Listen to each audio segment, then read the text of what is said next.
Good evening, ladies and gentlemen. It is I, your host, the amazing Alex, and we have our special guest today. What did I call myself last time? The Denzel? The Denzel. The Denzel is in the house. He's trying to be like his own Denzel Washington, ladies and gentlemen. It's just the Denzel, okay? Capital T-H-E, space bar, capital D-E-N-Z-E-L. The Denzel. Excuse me. The and then no. The and then in quotes Dan. For those who are bad at spelling and are illiterate, it's the Denzel. Excuse us. If you're wondering where our co-host is, Mr. DC, he is off fighting Darkseid along with the Justice League, and we wish him good luck and a good battle. So today is just me and Mr. Denzel here, going to be talking about everything that's been happening with comics and other stuff, related movies and TV shows and other stuff that's been happening on. How are you doing, sir? Pretty good. What's going on? I just got to your house. Yes. Maybe an hour ago. We played some Halo Reach. Halo. Speaking about Halo, what are your thoughts about the TV shows coming out by Ridley Scott? I am pretty excited for that. If it's anything like Forward Unto Dawn, I'm way into that. I've been so surprised of these these live action stuff. I mean, they're making live action commercials way before the movies, and it's been such a hard time making a Halo movie, but yet they make amazing live action commercials. So it was what's the deal? I don't understand. I mean, they can do it for a 30-second commercial. Why can't they make it into a whole feature length film? Yeah, Neil Blomkamp was gonna do the Halo movie, right? And then he ended up making District 9. Well, also... I swear you can see a flood in there. There's a scene where a bunch of aliens and humans are at a cockfight, but they're aliens fighting each other, and they look like they're the flood parasites. I mean, it's possible, but I mean, I do know that the set was originally created for the Halo, but then they just turned it for District 9. Is that what it was? I thought. Yes. So originally they created that set for a Halo, but then mid-production or something, they just trashed it, and then they're like, okay, well, now we're going to do District 9. District 9 is a remake of this short film called Alive in Joburg. Well, right. Yes, exactly. Yes, but it was a short film. That was a short film, and then in production, when Halo kind of fell through, then the producers, or actually, who's the guy who did Lord of the Rings? Peter Jackson saw the short film, and he was like, well, if we can't do Halo, let's do this short film, because we already pretty much have the set almost done. So they just kind of dressed it and stuff like that, and just finished the rest, and then they told the District 9 story. District 9 is great too. It is amazing. Yeah. I really, really love the film style too. It wasn't like it was all handheld. Yeah, it was half documentary, half film. Yeah, right, and that's what I loved about it. Yeah, handheld could be. It can tell a good story if it's used in the right way. Like Cloverfield, Wreck. or Blair Witch, which started the trend. Yeah, I mean Chronicles, I think too. Chronicles. Oh yeah, no, I haven't seen that movie. I haven't seen it either. So I mean, but that was handheld. There's a kids movie that came out that's handheld. Echo. It's called Echo. Yes. So let's get back to Halo. Yes, because we went from Halo to District 9 to handheld. Yes. So was Forward Unto Dawn, was that when Bungie was still in control of Halo, or was that was 343? Yeah, 343. Because it connects to Halo 4. Yeah, it was still using Halo Reach assets though. Yeah, because with needle rifles and stuff, and then they just well, basically this story the Forward to Dawn tells about the captain. Remember at the very beginning of Halo 4. Right. It's telling the story of that guy that has the unnecessary scars and no. He's got his uniform has a thing on the shoulder. It looks really stupid. Right, and the live action, they're telling the story of that captain. Yeah. And basically when he was a cadet, way back before, I guess, the Covenant War. you know, was a big thing.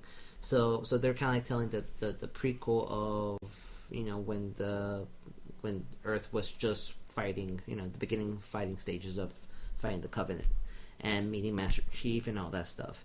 And then that connects to Halo 4 because he grows up to be the captain of the Infinite, you know, Infinite, right? Infinity, you know, ship. So, I mean, Ridley Scott is said to be producing. What's that show called? It's Landfall or something? Which one? The Ridley Scott show. Oh God, I think you're right. I think it's called either Landfall or Hell. Isn't it Hellbound? No. There was a comic called Hell Jumpers because ODST. Oh, okay. No. You know what? To be honest, I'm probably not going to watch the Ridley Scott show. Well, it's only going to be for Xbox One. Yeah. Well, I want to get an Xbox One just for Destiny. Also, I got Wolfenstein for it. Oh, okay. But there's so much, like, Microsoft is milking the hell out of Halo, and it's not a bad thing, necessarily. Yeah. But there's just so much of it that I can't keep up. Like, when the first game came out, they came out with, like, 3 books for it, too. Right. And I got into those and all that, and more and more books started coming, more and more games. I mean, what that's just a trend. I mean, it's like when Star Wars. Is it when Star Wars first came out? Yeah, Star Wars has tons of books. Star Wars, books, comics. I mean, like, it's impossible to keep up with that stuff. You'd be like 40 by the time you're done reading all that crap. Exactly. Now, we'll finish up with Halo, and then I'll tell you a little backstory about the Star Wars franchise. Yeah. You know, I mean, Ridley Scott's doing it, and we all, you know, love Alien, and I think Prometheus was actually a pretty good movie. Yeah, me too. You know, so one of my favorites. So I'm really interested to see how he's gonna do this take. I mean, even though he's not directing it, he's just producing it. But I'm sure he'll have his, you know, 2 cents into it. You know, especially with something this big. You know, it's kind of surprising to me. He doesn't really tackle things that aren't unique. His, right? Yeah, Prometheus was his pretty much. But you know, I kind of feel like I like him as a director, but I don't know why I think this, but I feel like he's kind of a snob. Yeah. But I mean, he deserves to be a snob because he's like one of the best directors. No, you don't have. No, there's no such thing as he works so hard, so you know he can be that way. No, there's no excuse. Well, I'm just a little bit sore at him because he doesn't want to release an extended cut of Prometheus. That's the only. He said that the theatrical version was the final version.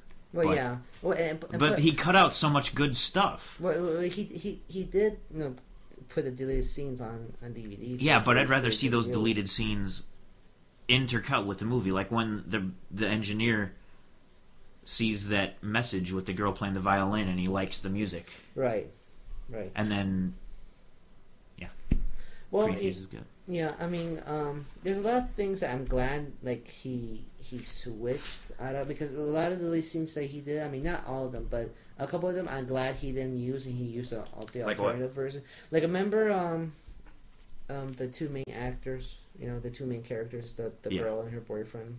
Well, his names escape me. Right, exactly, yeah, and me too. But they were in the, they were having discussion in their bedroom, you know. Yeah. And he was like, yeah, he was right down, and then she shows him the, like, look, our DNA matches. He goes, oh, great. They already had a scene that was explaining that. Right, but in the deleted scene, you know, they have more of a, like, an argument and stuff like that. And it was more like non-sweet, you know, where this scene, you know what, it was more sweet. So. Sorry, that sex scene, excuse me, that sex scene was kind of, that kind of took me out of the movie. She's just like, I can't create life. Right, and that was like she got offended by that. Like, in the deleted scene or in the original? The original. In the original, right. But then he was like, you know, like, look, I'm sorry, you know, I love you, and you know they hug and whatever, and you know, but in the deleted scene, it was more like forceful. Yeah. You know, and which took me out of the absolutely character. I'm glad they didn't use that, because I would have been like, you know, I'm glad these characters are gonna die. Where when he does die at the end because he's infected, I feel that connection. I mean, like, I feel sorry for her because she's watching the man she loves burn to death. I didn't like him anyway because he was making fun of David. No. I mean, so he kind of deserves to die actually. No. I mean, there's a delete. He was a cocky jerk. I mean, there's no, you know, like, you know. I mean, he is one of the reasons they went on that mission. There's this scene. You know the scene where Fifield is a zombie? You know? Yes. And he's outside. Originally, he was like an alien. His head got elongated behind him, kind of like the alien. You talking about the CGI version, or you talking about the no, not the CGI. And the deleted scene. The deleted scene was just an alternate version where he wasn't a zombie. He was an alien type creature. Like he got his arms got longer. Okay. His skin got blacker. His head went back like the xenomorph does. Oh. And it gave more of a connection. I did see the deleted scene, but I never made that connection, to be honest. Yeah, I never made that connection. It just connected it to Alien more, and I wish he'd kept that version instead of the zombie. You know what I mean? Like Ridley Scott's really trying to stick with this whole like the engineers. Yeah, but there's way more connections to Alien that are purposefully in there than is obvious. Like of course, like the statue and the and when they're running away, the other engineers. Remember the other engineers when they're in the they're running away from xenomorphs. Right. Well, that's our assumption that they're running away from xenomorphs. And even though they don't find any life signs, maybe that's when the ship took off. The one on LV-426. Yeah, exactly, which is the colony planet on Aliens and also the original place. Right, and I guess there's a theory, because they show this in Clone Marines, there's a theory where there's two factions, right? There's two factions of engineers. There's the good engineers and there's the bad engineers. The good engineers at the beginning, they were shown at the beginning of Prometheus, who create life. Yeah, they have the big circle ship. Right, and exactly. There's a hologram, like, in Colonial Marines, which is an awful game. I was so disappointed in it. Right, but there's like you go into the actual space jockey ship. Uh-huh. And if you shoot the face of the space jockey for like 5 minutes or something, it'll show a hologram of the Crescent ship flying, and then the big circle ship coming in and shooting the saucer ship down. Mm-hmm. So, but maybe they're both on the same side, and it's just that the saucer ship was infected with an alien. I mean, we don't know until part 2. I mean, because part 1 was basically all questions, all questions. It was just all like left you with questioning. So I hope there's a lot of engineers talking with David, because she's got David in her handbag, right? Whatever it's called, duffel bag. Well, I mean, who knows where it's gonna go? I guess they're gonna go to the engineer's homeworld, right? That's where they're she needs a reason why all this happened and stuff like that. So, anyway, again, just to wrap up the Halo, I mean, I'm sure it's gonna. We're past Halo. Yeah, but I mean, I'm sure it's gonna be a good game. I mean, good TV show. I enjoyed, Forward to Dawn, and hopefully the show would be great. That maybe it'll even be picked up on cable. So I don't have cable, so I don't give a damn. Oh. You'll get your ways. I don't watch TV. That's not true. I just binge watched Netflix. Yeah, I just binge watched Parks and Rec and that show with Danny DeVito. Always Sunny in Philadelphia. Yes, that's a good show. That's hilarious. Oh my god. I'm not sure which one I like more. I think I like them both equally. Yeah, why not? I mean, don't worry. I mean, I got a lot of favorite shows. Always Sunny is kind of like Seinfeld, where everybody's a bad person. It's kind of a little ad-lib a little bit, too. I mean, that's what I heard, like the ad-lib. Have you watched it? Yeah. I've seen a couple episodes. They're really funny. So I saw one with Danny DeVito coming out naked out of the house. That was hilarious. I was like, oh, Danny DeVito. I'm glad he's back on TV. Danny DeVito's one of my favorite actors. Yeah, I'm glad he's back on TV. So. I mean, he's good in movies, but I just... Over the Cuckoo's Nest? Oh my god, I actually have not seen that movie. It's been a while. Yeah. But he doesn't look anything like he does now in that movie. Was he a lot skinnier? He's got a full head of hair. Full head, right? Yeah. I mean, I remember him from Jewel of the Nile, and Colton! I hate you, Colton!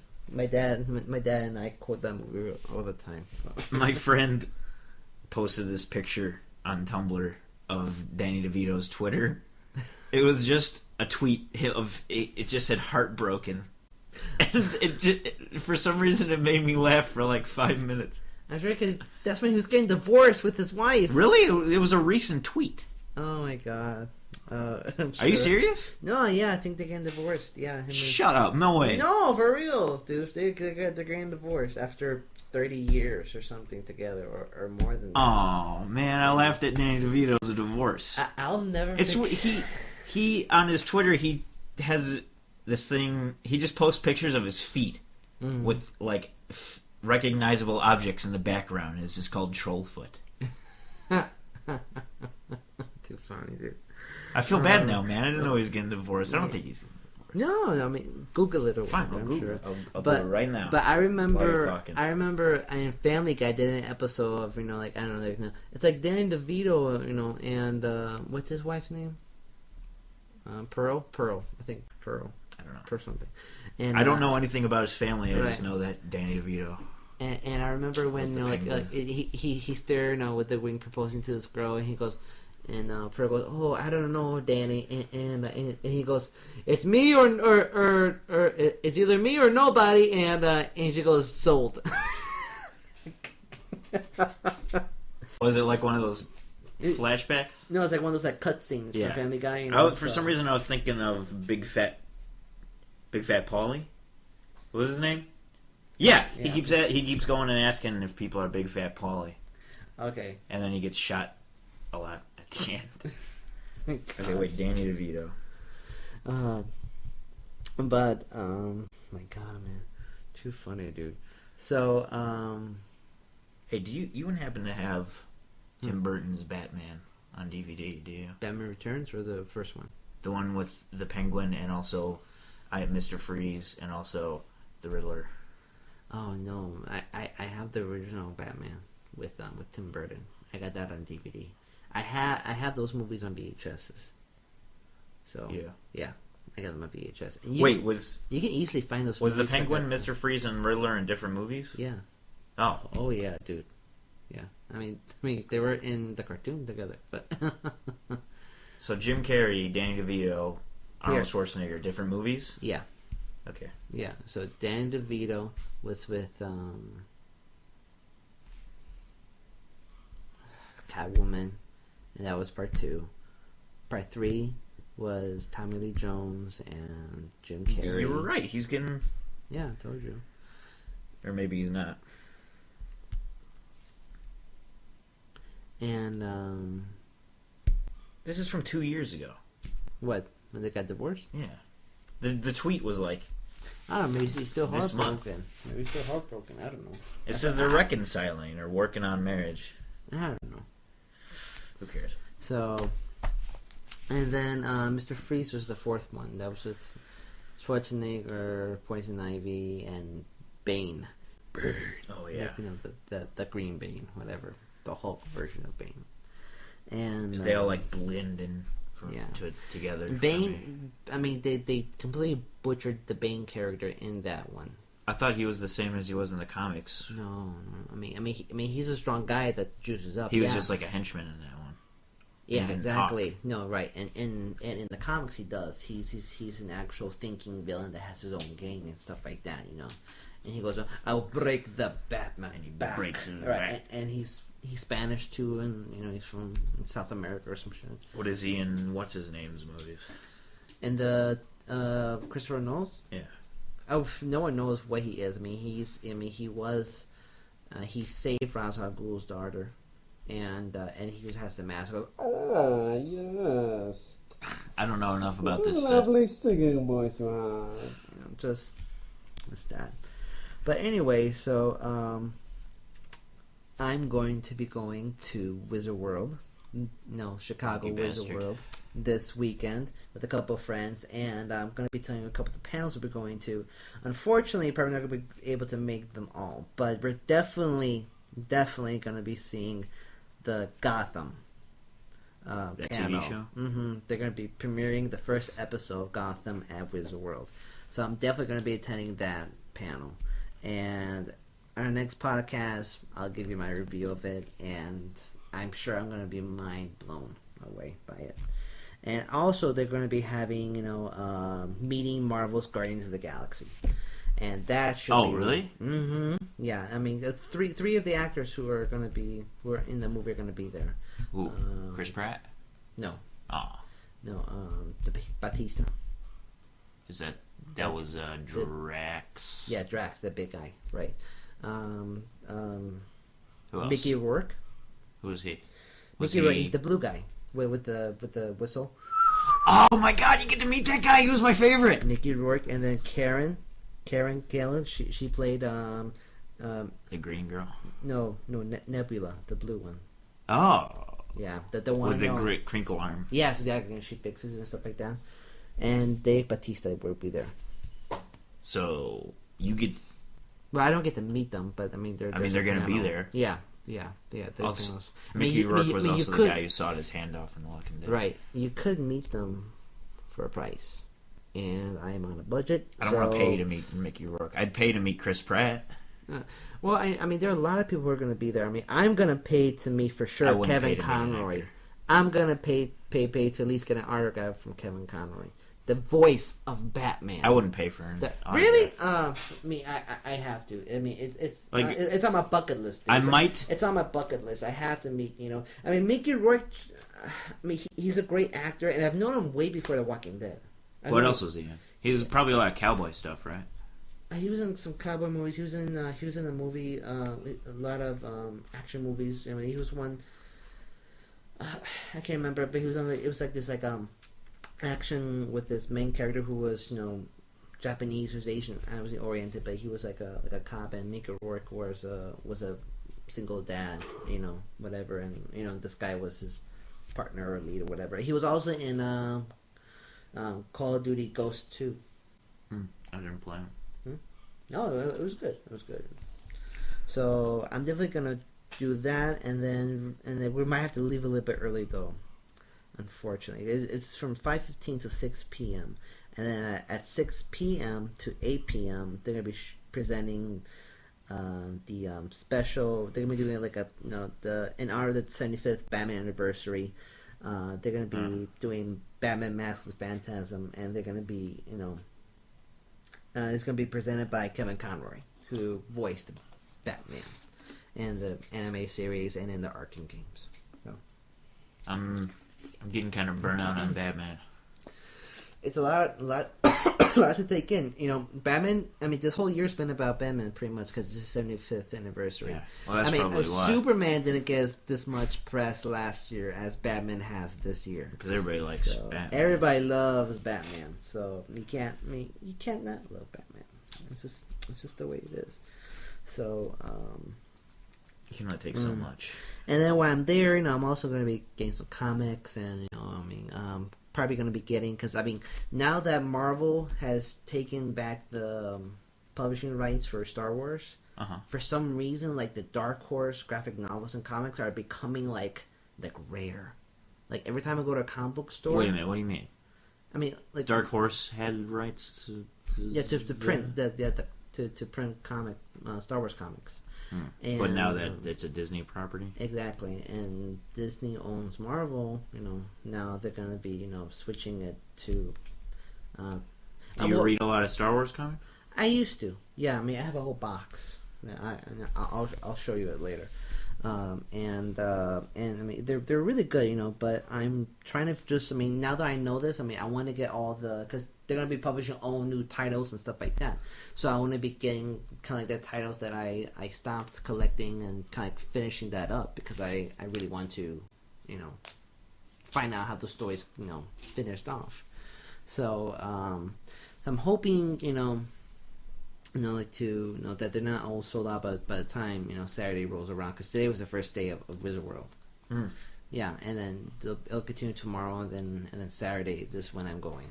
So, oh man, so again, just gonna be comics, and But the only panels you're gonna be seeing are Guardians of the Galaxy, Gotham, and that third thing. Yeah, and then the film presentation. I mean, there is the 100 years of superheroes celebrating, the 100th birthday of Batman, and Batman co-creator Bill Finger, along with Bill Finger. Bill Finger. He co-created and didn't get none of the credit, for Batman. So I mean, it would be nice to see that, but that's at the same time as Gotham, and there's no way I'm missing Gotham. Sorry. Celebrity Finger. I'll honor you in my own way by watching Gotham. So, and then there's this thing of from 5 to 5:45. No budget filmmaking 101. So, I think that would be interesting. But again, we'll just see. This year, usually when I go to Wizard World, I spend my whole day just looking.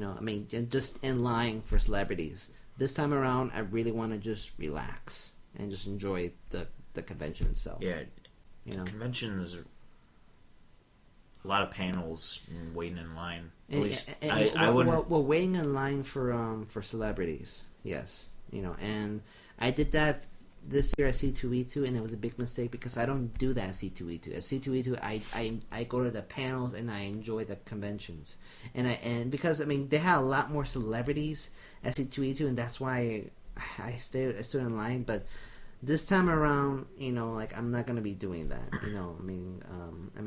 This time around, even for Wizard World, come around, next year, I'm just gonna be maybe one celebrity. And then just the rest, just the convention and walking the floor and panels, because I can't keep affording to pay for celebrities and stuff like that. Unless they're gonna give me a job, otherwise. But anyway, the only convention I've ever actually gone to is MagFest, and explain. Some people may not know what that is. MagFest stands for Music and Gaming Festival. Okay. It's held over in Washington, D.C. And I've been there only twice. Okay. And me and my friend Kevin drove down to Washington, D.C. This is in January, too, so it's the middle of winter. Okay. Mountain roads and stuff. It's a really arduous and scary drive. The first time we ever went there, let me tell you about the convention first. It's got big arcade. Mm-hmm. It's at the Gaylord Hotel in Washington, D.C. Big arcade floor, in the warehouses. Tons of arcade games for free play and stuff. Okay. Console games set up on tables to multiplayer, play with your friends. Right on. Panel stuff to booths with artist booths and stuff to buy stuff. Mm-hmm. That's where I got this keychain. On my keys that I must have left in my car. Well, explain to us the keychain. It is a Weevil from Pokemon. Ah, very cool. Very cool. Maybe that's it downstairs. Whatever. Don't worry about it. We'll post it on our blog later of the keychain. So. Okay. Oh man. So tell us about your trip. You said you were. It was scary. It was scary. First time, it was really fun because there wasn't a damn blizzard to drive through all the way to Washington D.C. from Illinois. Okay. But it's still scary because it's winter, mountain roads. There can be giant forest on the right side and then a big cliff on the left side where you can't see the bottom in the middle of the night. There's no highway. You're on the highway. That is the highway? Yeah, but there's no cars around. Oh my god, man, that sounds like a story. Oh my god, but go ahead, Fit. Second year, it was in the middle of that blizzard that shut down all the roads. Damn, dude. And we got stuck in Cleveland, Ohio, and there's nothing to do in Cleveland, Ohio. No, of course not. Oh my god, I always wanted to do like a road trip. I went to I would love to go. Do you ever watch? I'd like to do a desert road trip, not through Nevada. Yeah. Well, yeah, because not much winter. to see, but... Yeah, but still, you're not stuck in winter. So I can see why. I've always wanted to travel to New Jersey, Red Bank. Reason being because that's where Comic Book Man is. That's where Jay and Silent Bob's secret stash is. Oh. Have you ever watched Comic Book Man? No. Dude, the seasons they're on Netflix. Definitely watch it. It's half an hour, but it's everything about comic books. It's basically Kevin Smith's best friends, and it's a reality show about this comic book store, and people come in and it's kind of like pawn shops, but with comic books and like pop culture stuff, that they sell. How was the TV show? Yeah, it's a reality TV show. It's really cool, dude. It's really, really cool. So, I would definitely recommend it. Maybe we can even watch one episode or something before you leave. So, I mean, I've always wanted to road trip it there. Me and Ryan, Mr. DC, have talked about going and doing a road trip with a couple friends and just doing that. Maybe we should do it next year. Problem with road trips is like every state that's around Illinois is boring. Indiana, boring. Well, that's why you just keep on driving. Yeah, but you still got to tolerate. That's why they call them the flyover states, because there's nothing in them, right? Well, yeah, but that's why. Well, luckily you're with your friends, so you at least have somebody. Yeah. I mean, if you have more people, I think it'd be more fun. I mean, yeah. we would, we would joke around. We would, play other podcasts that inspired our podcast, and on the way there, and just maybe we'll stop and take pictures of crazy, stupid stuff. Don't worry, we'll figure it out. Maybe we'll do it. We'll plan next year. So. I remember, speaking of scary road trips, I was on this, me and Ryan were doing this production called The Sad Cafe, and there's this action scene, and the director and producer rented out this space at this warehouse in Wisconsin, and we thought the call time was for 6 a.m. Oh, this isn't something you directed. It was no, this is something I was just helping out, and so was Ryan. So we thought, okay, let's just it's 6 a.m. Yeah. So you're going there in like morning darkness. Yes, exactly. So we thought, okay, well, no one's emailed us or anything like that, so it must be 6 a.m. So we got up like around. Did you just say 6 or something? No, 0.00 a.m. Call time. So the call time was 6 a.m. Yeah. Set on the sheet. Yes, exactly. Continue. So, and then, so we got up like at 3 in the morning or something because it was all in Wisconsin. So we got up and I spent the night at his house. Got in the car and we just drove. Man, and we get there, it's still dark.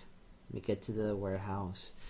It's a big building. And this is in Wisconsin? Yes. So you drove all the way up to Wisconsin in morning darkness. There's no cars anywhere. There's no cars. Cornfields on either side of you. Jeepers Creepers playing on the radio. Not even cornfields. It was just almost like fields. Like, just like kind of like almost like ghetto. Oh. And we get to, and then we finally we get to this town, right?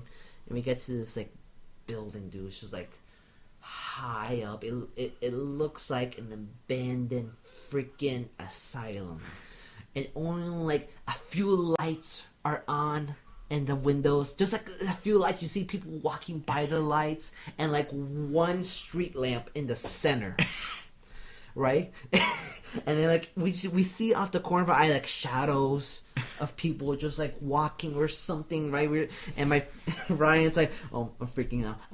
This is what I imagine when I think Wisconsin. I'm freaking out. Yeah, I'm freaking out too. Oh my god, right? And we just pull like a Yui, right? And we're like, where do we go? McDonald's. So we're like, okay, let's go to McDonald's because they're open 24/7. Of course, the McDonald's we go to is not open 24/7. So we end up just parking near a light and catching some sleep. And I'm texting the producer. I'm like, hey, where are you guys? And he goes, no. He goes, oh, you're on set? I'm like, yeah. Where are you? He goes, yeah. Well, we changed the call time yesterday to 8 a.m. Why didn't they? Why didn't it forward like anything like that? Did anybody get told that, or was it just you? Well, because we weren't on the shoot the day before, or the day it was prior, and so we didn't get the verbal memo. It's still their responsibility to tell you. Exactly. People that weren't you got to tell everybody what the deal is. Yes, exactly. It's some type of like massive email or something, Did it turn out okay? The thing. Yeah, no. I mean, it turned out fine. Everyone got there, of course, with the sun was up, and so what did you do? Just sleep in the car? Yeah, basically, yes, and kept one eye open. So I mean, and then in case some goblins came. I don't know. I know, but we didn't park there. We didn't stay in that area. We went to safe spot somewhere near McDonald's. McDonald's is a safe area. The Golden Arches, Anyway, so we got there and we helped out, and the scene was at this Chinese masseuse or this Japanese masseuse parlor, massage parlor, and and it's great because like I know they were in there a couple of weeks before and they transformed this whole floor into like this masseuse parlor, in this abandoned warehouse, in this abandoned building, whatever, and there's a scene where a guy's getting a BJ, and me and Ryan we're setting up this dolly shot, and we worked with we've worked with these guys before, and we were like the good guys. We're the go-to guys that put these dollies together and made it smooth and whatever. All of a sudden, this track of ours that we knew how to work, someone dropped it on another shoot, and it was just completely messed up. So every time we rolled over it, we felt a bump. Track for Jesus Christ. There's ghosts in this guy's house. Spider-Man just. We had like a Ouija board out. Oh no. Before this, and we summoned the spirit, and it's throwing stuff at us. So I think it's a good time to take a break. It's true. We could wrap it up. Let's take a break. Want to take a break? Yeah. All right, hold on one sec, guys. We're gonna be right back. We're gonna take a small break, but don't fret. We'll return shortly. Bye. And we're back, ladies and gentlemen. Mr. Denzel here was just telling me something about what he does with his concealed in a box action figures that shocked me. I open them and play with them. Oh my god. I have the last thing I got was a Gordon Freeman. Oh jeez. And I opened them and I'll play with them. If I play with them, I just pose them a couple times and then just leave them on the shelf. I can't. The boxes take up too much space. They do. I mean, I would love, like right now we're looking at Joker action figure from the New 52 where his face is ripped off, and I had no idea about that. And I was tempted to open it and play with it, and just open it and play with it, man. I mean, I don't want to because I feel like these toys are also an investment. I feel like sell them someday. Yes. If they're worth money, then I would sell them. No, I have so many. I have a whole bucket full of Star Wars toys downstairs. I would. Maybe at Wizard World I'll pick up another one where I'll open and play with it. I may do the same with the Batman toy as well. If you're ever gonna be a dad and you got these hanging up around the place, it's gonna be torture for your kid. Oh my god! No, I got plenty of open toys where my child can play. Okay, plenty. You can play with these, but those toys are off limits. Don't you touch those toys. You can say the F word in here. Mm-mm. Don't worry. I mean, I'd be like, these are your college investments. These are gonna put you through college. Hopefully one day. I can't help it though. I mean, what's the point of having them? Look, all your toys are just in that closet, locked away. Well, I mean, I can't help it because I have them and I don't want to open them out of fear that they could be worth something one day. Yeah. And they probably will be. So they cost $25. Yeah. So maybe one day they'll cost. I bet you at Wizard World they'll have these for $50 or $100. I seriously I saw a toy that I have in there that I bought for $30, and they're selling it for $150 at the comic convention. So I was like, my God, look how much bank I could be making. So there's that. There's my theory. And anyway, so remember when we were talking about the Archie comic about the zombie one? So I finally finished reading it. How was it? It's actually really good and compelling, dude. I could totally see this as a actually a movie. It's it's really it's funny. It's heartfelt. It's heartbreaking. In a lot of moments, and so there's that. I'm sorry. I'm still trying to figure out where my keys are. We'll find them. Don't worry. What's this? What's this book here? Yes, I wanted to show you this book. This is a comic shop. Basically, it's probably outdated, but basically this is the pricing for comics. For big name comics and stuff like that, and the pricing for them and how much. And you can actually find these at either your local bookstore or local comic book store as well. It's heavy. Yes, it is. Doesn't look like it's heavy. It's not the latest edition. There's probably some old prices in there. Like I saw, like when they're selling Spider-Man, and like yeah, it sells a lot more now. And the new the first issue of Batman, oh my god, that thing costs over $1 million, man. The Superman one just went on eBay, and it's over like $1 million. Mm-hmm. The Batman one, I'm sure is more. It's more than that. I gotta be honest, man.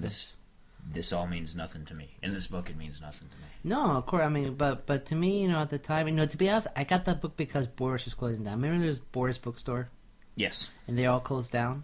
So there was one by my house, and I just went in there. I just started buying all the comics, every comic that I could get my hands on that was on discount.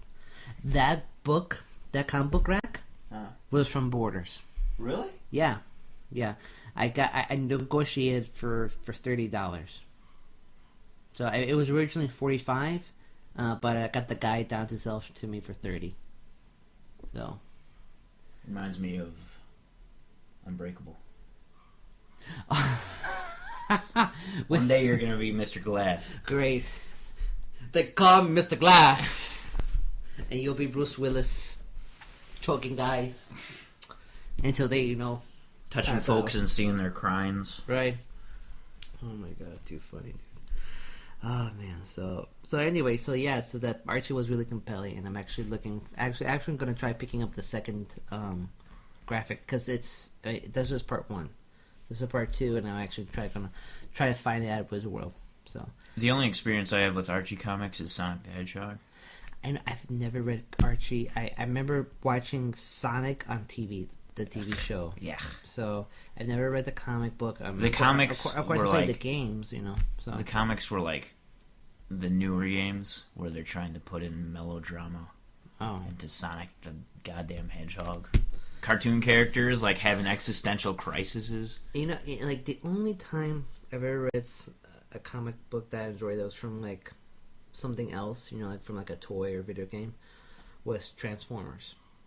Not into Transformers. But the comic book though is really good. I was really Transformers surprised. comics? Yeah, the comic was really good. I mean, it was called Transformers. I think More Than Meets the Eye, and That'd be a bastard to draw. Like right angles all over the place. Drawing like technology is hard for me, at least. Oh yeah, Tron. Yeah, I mean you could. I mean, you know what? I'll loan you the comic. Mm-mm. I have a Tron. I'm never gonna read it. Tron comic? Yeah, the Tron. I thought you were saying Transformers. No, the Tron comic. Oh, no, I was talking about Transformers, but there's a Tron comic book too. I'll loan you that. But the Transformers comics were really compelling. Actually, they have really good story, really good character development. The one that's called Transformers More Than Meets the Eye basically said Transformers when Cybertron is believable again, and they come back, and Optimus Prime is no longer the leader of the Autobots. It's Bumblebee. This is bouncing off me. Yeah, but I know, but I just for this is not just you, okay? We have listeners here that may be interested. Everybody. Okay, selfish. Anyway, so it's about Cybertron is livable again, and Bumblebee's in charge of the Autobots. Is Cybertron? Who's Cybertron? So it's a planet. Oh, Cybertron is a it's planet. Transformers planet. Well, you got a guy named Megatron. Why isn't he a planet? Cause he's just not.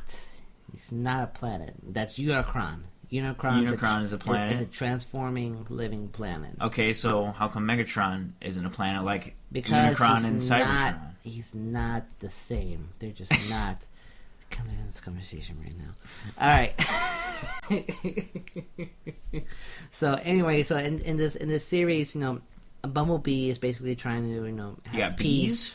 But Bumblebee is trying to have peace between the Decepticons and the Autobots so they can you got one a little civilization. tiny bee. Yeah. Yes, it's a tiny bee. Yes, Dan. Okay. Yes. That's weird. What kind of comics? You got little tiny bees and giant planets engaging in peace negotiation. Yeah. Don't worry about that. All right. I think we're gonna try wrapping it up here, sir, because I derailed your. Yes, because you derailed me completely. Yes, exactly. Oh, wait. I wanted to do a review of. I saw Arkham. Arkham. Asylum City Origins Assault on Redemption. Arkham. Batman Assault on Arkham. I did see that the to DVD anime movie. Great anime movie. Actually pretty violent. It actually is pretty violent. So highly recommend it. Highly recommend it. Great dialogue. Good voice acting. Of course, Kevin Conroy can never go wrong. Kevin Conroy as the Batman. And of course, them stories mainly about the Suicide Squad. This guy looks like Stinky the Diver from Action League now. I know who you're talking about, so I'm sure Who is listeners do. Stinky the Diver. Who's this? Oh, that's Deadshot. That's Deadshot. This is we're looking at the cover, by the way. Harley Quinn. Ninja from Half-Life. Black Spider. Boomerang and King Shark. Looks like Kevin Bacon. And King Shark's on the very top.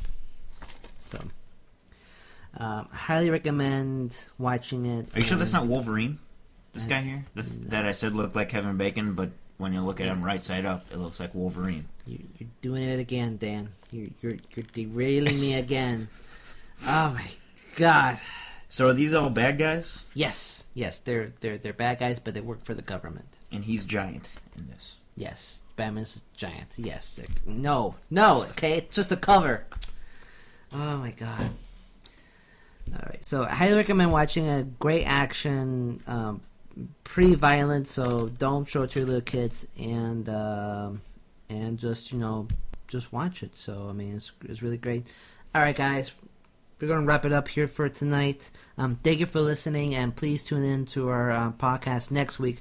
We'll have your full lowdown on the Wizard World in Chicago. So for tonight, guys, remember to look up at the sky, reach for your dreams, and read a comic book. Do you like this speech, Mr. Denzel? It's pretty inspiring, isn't it? Yes. See, he's so awestruck right now of my inspiring speech that he loves it. All right, guys. So this is another episode of Windy City Comic Blog. I'm your host, Amazing Alex, along with my special guest, the Denzel. The Denzel. Yes, sir. That's his name, the Denzel. And as always, guys, good fight, good night, and Excelsior. It's not funny, man. It's not funny. It's not funny.